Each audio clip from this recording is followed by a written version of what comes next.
assim, como essa foi usada no Percepção do Medo, no final do filme, não querendo dar spoiler, mas ele retalha a mulher, né? Eu não falei que mulher, então não estraguei nada. Tá? Eu não sei nada de animatrônica, tá? Eu sei trabalhar com materiais diversos, mas de eletrônica, animatrônica eu não sei nada, e a gente não tinha recursos. Qual foi a nossa solução? Essa cena, ela no final, ela sai de dentro do saco de lixo e começa a arrastar o saco de lixo. Então essa mãozinha foi usada para os planos abertos dela. Nos planos fechados, a gente usou da atriz. Para fazer o dedinho se mexendo, eu coloquei essas mangueiras por dentro, tinham cabos de aço passando aqui até aqui na palma, e os cabos eram conectados com os dedos. Então quando eu puxava o cabo, o dedo se mexia. Então virou tipo um marionete. Então você olha no making off, tem a mãozinha se mexendo e tem o Armando agachado lá no fundo puxando os cabos.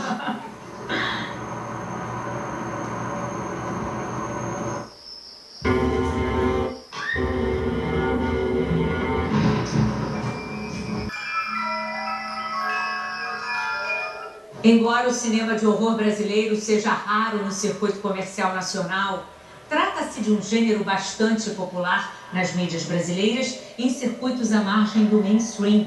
Não é à toa que se criou um termo para nomear esse grupo, cinema de bordas.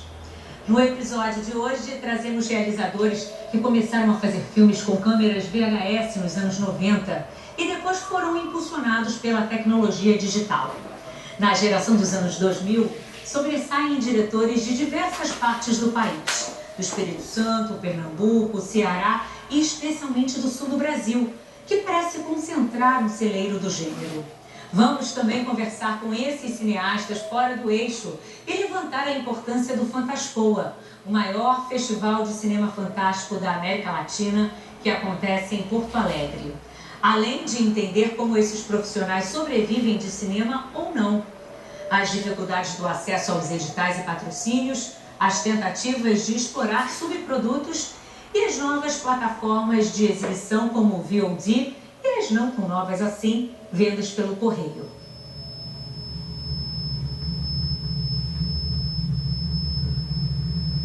Oi! Cachorro! Isso aqui pode matar a cávula girasse.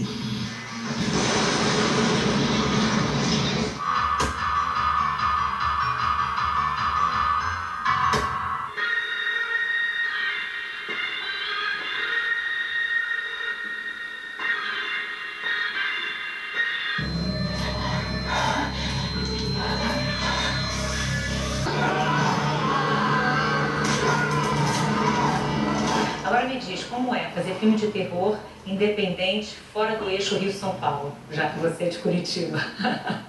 Pense em todos os preconceitos que existem.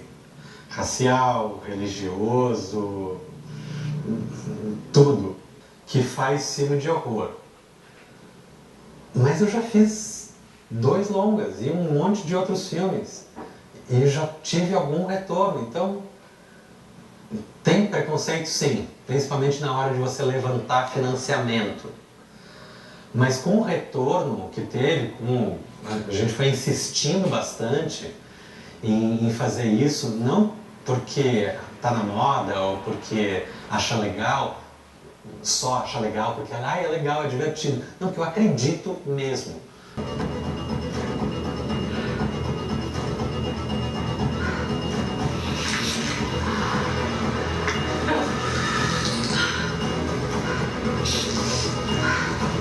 Me considero privilegiado de estar fora do eixo. Eu acho que eu, no Rio ou em São Paulo, eu não conseguiria fazer meus filmes. Porque onde eu moro, eu tenho um cenário fantástico, eu tenho uma equipe que está trabalhando comigo há 10 anos, tem algumas centenas de pessoas maquiagem. Existe um complexo de inferioridade no resto do Brasil.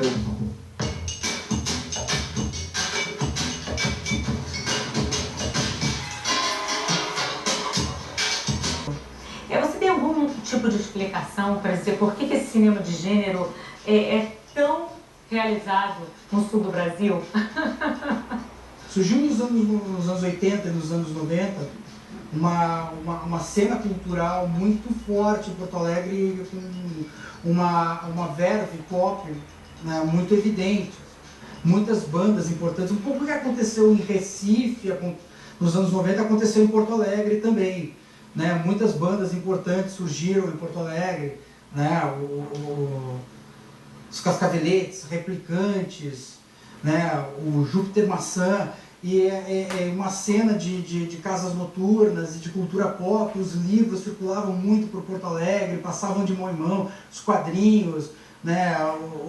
Muitas locadoras boas em Porto Alegre de vídeo na época. Foi, por exemplo, uma figura fundamental nessa época, né? Ele tinha uma loja de quadrinhos chamada Planeta Proibido, que era um aglutinador de gente que curtia, né, o cinema de horror, cinema fantástico, quadrinhos. A gente trocava muita coisa ali, enfim. Então, eu acho que nessa época já se formou uma primeira pulsão de, já que a gente gosta tanto de consumir essas coisas, vamos fazer também. E aí, em 95, eu li no jornal aqui que iria acontecer a primeira convenção brasileira de filmes de horror, que foi a HorrorCon, né? Aí, que ia pra Mojica junto, não sei, tem que ir lá. Que ia acontecer em São Paulo. São Paulo. Aí eu fui, inclusive éramos poucos do Sul, e lá na convenção eu conheci, me falaram, olha, tem um outro cara do Sul aí, um baixinho lá de Santa Catarina, que era o Peter Weisskopf.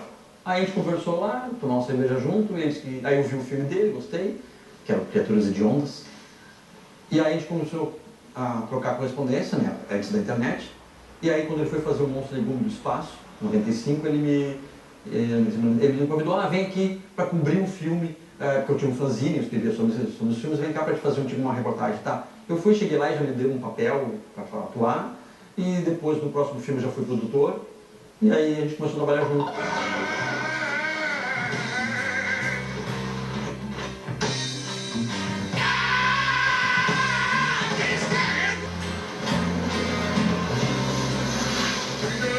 Um outro fator importante que é o Fantaspoa. Né? O Fantaspoa é um dos melhores festivais cinematográficos do mundo hoje, e ele está em Porto Alegre. Eu, por exemplo, costumo lançar meus filmes no Fantaspoa. Às vezes eu me programo para fazer um filme para lançar no Fantaspoa, sabe? Faz anos já que eu estou lançando filmes no Fantaspoa. Io sono sempre stato un appassionato di fantascienza e sin da ragazzino ho sognato di fare un giorno il regista dei film di fantascienza. Ovviamente, come vedete, sono Luigi Pezzi e sto lavorando qua giù, sto lavorando per realizzare una delle mie ennesime sceneggiature cinematografiche. Nós começamos, tá? Em 12 anos atrás. Do primeiro ano ao quarto ano, que eu te falei que a gente ficou sério, não teve cinema de gênero praticamente feito. O que teve, assim, foram tentativas. Curta-metragem tinha alguma coisa, mas longa nesses anos não foi praticamente nada.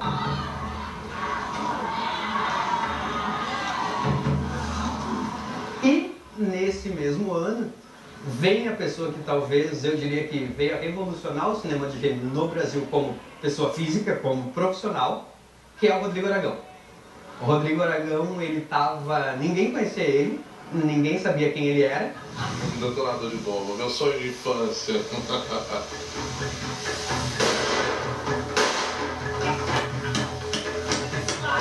Os festivais de cinema de gênero, eles têm um risco de virar gueto para aqueles filmes que são um pouquinho mais de gueto mesmo, que são para os fãs específicos.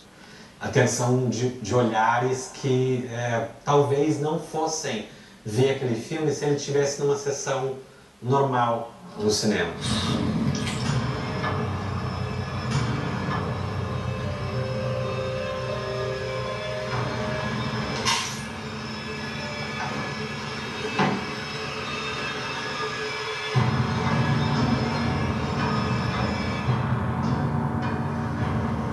Eu acho os festivais de cinema de terror extremamente divertidos, extremamente importantes. Então a gente tem o Fantaspoa, a gente tem o Cine Fantasy, lá em Goiânia a gente tem a Mostra Trash, no Nordeste está surgindo o Fantasnor, em Curitiba a gente tem o Grotesque ou Vision, Agora eu acho que tem um outro movimento que vem acontecendo que é muito importante, que é a abertura dos festivais tradicionais. Ou seja, com o meu terceiro filme, O Mar Negro, eu consegui exibir no Festival do Rio.